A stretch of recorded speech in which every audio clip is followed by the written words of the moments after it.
Bienvenue dans mon bunker.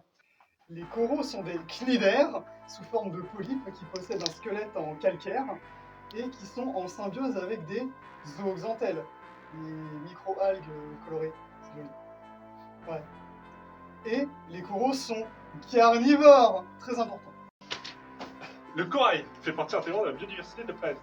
C'est un des biomes qui contient le plus grand nombre d'espèces d'animaux.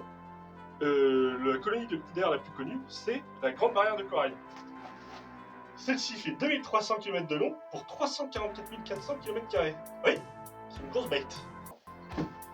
Le blanchiment des coraux a lieu lorsque les algues se décrochent du squelette calcaire, ce qui peut être provoqué par trois raisons.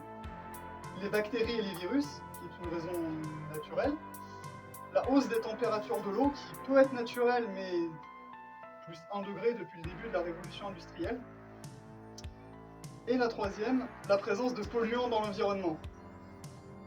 Là, je n'ai pas d'excuses. Le corail blanc, ça veut dire qu'il est décédé. Et une fois qu'il est décédé, ça devient juste du calcaire qui est accroché au fond de l'océan. Et là, vous vous dites, mais c'est pas grave, parce que le calcaire, il reste accroché, du coup, ça sert d'abri aux petits poissons. Eh ben non, parce que le calcaire au fond de l'océan, quand il est dans un milieu acide, ça se transforme en bicarbonate de sodium. Et le bicarbonate de sodium, lui, eh ben il fond dans l'océan. Ah ah! Putain, mais t'es qui? Qu'est-ce que tu fous là? En effet, les océans s'acidifient parce que l'eau absorbe le dioxyde de carbone pour former l'acide carbonique.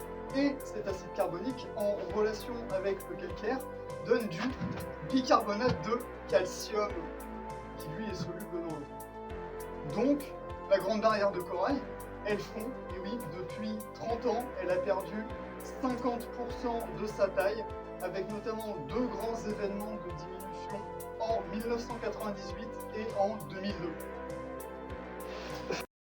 Pour faire simple, les barrières de coraux, c'est pas seulement une maison pour les petits poissons, c'est aussi un mur naturel pour nous protéger des catastrophes écologiques qui pourraient affecter des millions de vies. Les barrières de coraux, il y en a partout dans le monde. Elles subissent aussi des blanchiments, comme celles qui sont situées en Australie. En effet, cette barrière de cnidaires empêche l'Australie de finir au fond des chiottes de la planète, qui s'appellerait se prendre un tsunami. Puisque si cette barrière venait à disparaître, non seulement la possibilité qu'un tsunami ravage les côtes australiennes serait beaucoup plus élevée, mais en plus, celui-ci serait destructeur. On fait la paix? Ouais. Donc au final, il est important de prendre conscience de ce qui se passe en dessous de nous. Parce que si sauver les petits poissons ça suffit pas, il faut aussi dire que ça pourrait sauver nos petites fesses. Et moi, personnellement, j'aimerais me baigner dans la Manche, mais j'aimerais pas la retrouver au pas de ma porte. C'est vrai? Ouais. C'est bien. C'était le bunker.